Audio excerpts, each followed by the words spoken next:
इसके कारण कितना काम प्रभावित हुआ? आज की चिकित्सकों की हड़ताल इंडियन मेडिकल एसोसिएशन और Jharkhand state health services association के आह्वान पर पूरे देश भर में किया गया है। 12 घंटे का कार्य बहिष्कार हुआ, उसमें हम लोगों ने भी उसका समर्थन किया है और ओपीडी सेवा को बाधित रखी है और साथ में हम लोग इमरजेंसी सेवा को चालू रखे हैं। हम लोग का जो विरोध है वो सिस्टम से विरोध है। हमें किसी मरीज के परिजन से, किसी से, समाज से हमारा विरोध नहीं है और हम लोग बहुत कम हड़ताल वगैरह करते हैं। जब परिस्थितियां बहुत विपरीत हो जाती है, हद से बाहर हो जाती है और एक ऐसा समय आया है कि एक गोल्ड मेडलिस्ट महिला चिकित्सक ने आत्महत्या की है। ये बहुत ही दुर्भाग्यपूर्ण है। भारत जैसे कंट्री में जहाँ एक महिला आगे आती है, 10-12 वर्षों की पढ़ाई करती है, पूरे जीवन काल में वो कितना परिवारों को वो संवारती, कितने लोगों की जान बचाती, कितनी महिलाओं की जान बचाती वो उन्होंने अपने परिवार को त्याग कर और समाज को त्याग कर आत्महत्या किया। ये दुर्भाग्यपूर्ण है और ऐसी परिस्थिति मुझे लगता है कि हमारे समाज में हर जगह घटित होती है, रोज़ाना घटित होती है। चीज़ों को हम लोग रोज़ संभालते हैं, लेकिन कभी कभी ऐसी घटनाएं हो जाती है कि कुछ लोग नाजायज़ फ़ायदा उठाते हैं। इसी समाज के लोग जो अपने आप को प्रबुद्ध बताते हैं, उस भीड़ में शामिल हो जाते हैं और ऐसा माहौल करते हैं और वहाँ प्रताड़ित करते हैं और प्रेशर में आकर प्रशासन, पुलिस भी ऐसी धाराएं लगा देती है। आप कैसे 302 धारा आप लगा सकते हैं?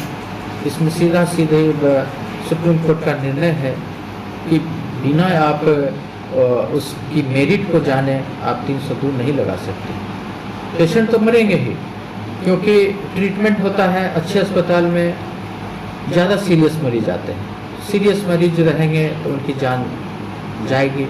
पूरी व्यवस्था होने के बाद भी, सारा अच्छा इलाज के बाद भी पेशेंट कभी कभी नहीं बचते हैं और इसमें कभी भी चिकित्सक ऐसा नहीं चाहते हैं, क्योंकि उनका अस्पताल हो, चाहे सरकारी हो, प्राइवेट हो, सभी हमारे मंदिर होते हैं।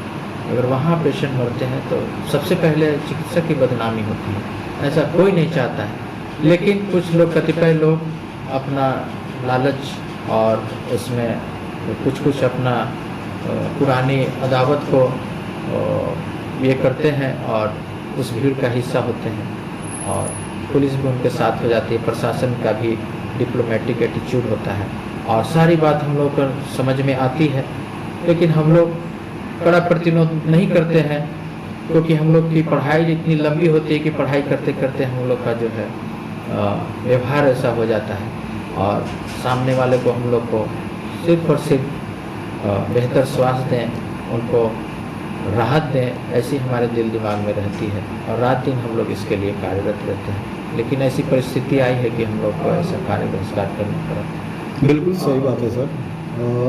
पूरे जिले में अमूमन कितने लोग पर डे ओपीडी में इलाज कराते हैं? ऐसे वहाँ से अभी इलाज चूँकि आज नहीं हुआ तो कोई कैजुअलिटी की भी सूचना है क्या? कैजुअलिटी की संभावना नहीं है और सूचना भी नहीं है, क्योंकि हम लोग मानवीय आधार को हमेशा सामने रखते हैं और हमारा पूरा सभी को निर्देश जारी है कि कोई भी इमरजेंसी पेशेंट ऐसा नहीं हो कि जिनको अनअटेंडेड रहे। और मैं बताना चाहूँगा कि आज हमारा पूर्व निर्धारित दिव्यांग कैंप था कांडी में, हमने भी उसको बाधित नहीं होने दिया है और मैंने सभी चिकित्सक से आग्रह किया कि ये चूँकि पूर्व निर्धारित है और इसमें दिव्यांग जन आएंगे तो मानवीय आधार पर आप लोग जाइए। और वो सभी गए हैं और वहाँ दिव्यांग कैंप हो रहा है और हमारा सदर अस्पताल में भी इमरजेंसी व्यवस्था है। ऐसी कोई अफरा तफरी का माहौल नहीं है। अमूमन कितने रोगी आते होंगे सर पर डे जिले में, ओपीडी में? जिले में पर डे 200 रोगी आते हैं। क्या कुछ मांग भी रहेगी सर सरकार से?